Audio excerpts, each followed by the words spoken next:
የዛሬ ዓመት የረመዳን የመጀመሪያ ቀን ላይ ጾሙ እንደጀማሪ ጿሚ ከብዷቸው ሰዓት እየቆጠሩ ሳለ ከሬዲዮ ጣቢያ ተደውሎላቸው ሐሳብ እንዲሰጡ በቀጥታ ስርጭት ላይ አስገቧቸው።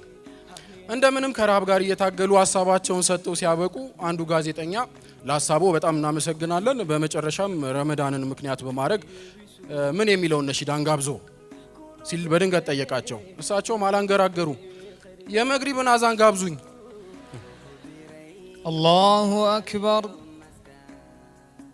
ሰሚዐ አላሁ ሊመን ሐሚደ። ለብዙዎቻችን ሰላት የማሰቢያ ቦታ ከሆነ ቆይቷል።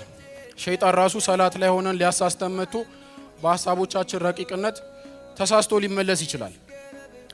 ካልተሳሳተ እንኳ አይ ሐሳብ ላይ ናቸው እንዳረብሻቸው ብሎ ኮቴው እንዳይሰማ ጫማውን አውልቆ ቀስ ብሎ ይመለሳል።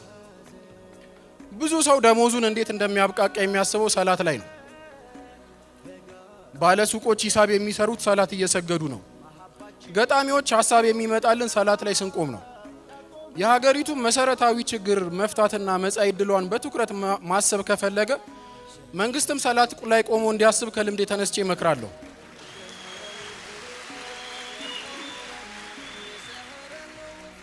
መንግስት ሰላት ቢሰግድ ብዙ ችግር ይፈታል።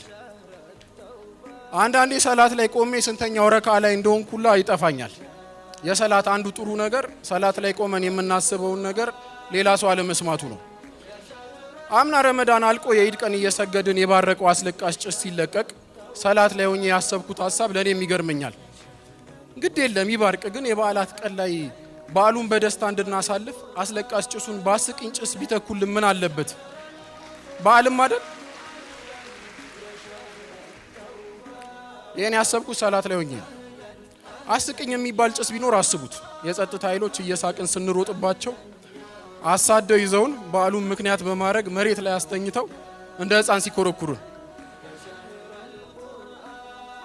ብዙዎቻችን ሰላት ላይ ሆነን የምናስባቸው ሐሳቦች ቢታወቁ ሰላታዊ ሐረካት በሚል መዝገብ ማዕከላዊ ነበር መጨረሻችን። ለዚህ ነው ኢስላማዊ አገልግሎት የሚሰጡ ባንኮች እንደበዙት ሁሉ እስር ቤቶችንም ኢስላማዊ አገልግሎት መስጠት መጀመር አለባቸው ብዬ የምከራከረው። ዝም ብላችሁ አስቡ። ኢስላማዊ እስር ቤቶች አገልግሎታቸውን እንደ ባንኮቹ ስያሜ ሲሰጡት፣ ባንኮች ዋዲያ የሚሉትን አገልግሎት እስር ቤቶች ዋርዲያ ይሉት ነበር። ባንኮች ከፋላ ሲሉ እስር ቤቶች አናት ከፈላ፣ ባንኮች ሙዳረባ ሲሉ እስር ቤቶች ሙጠረባ። ያምናው ሊደርስ ሳምንት ሲቀረው የሆነ ክፍት ጫማ ገዛበት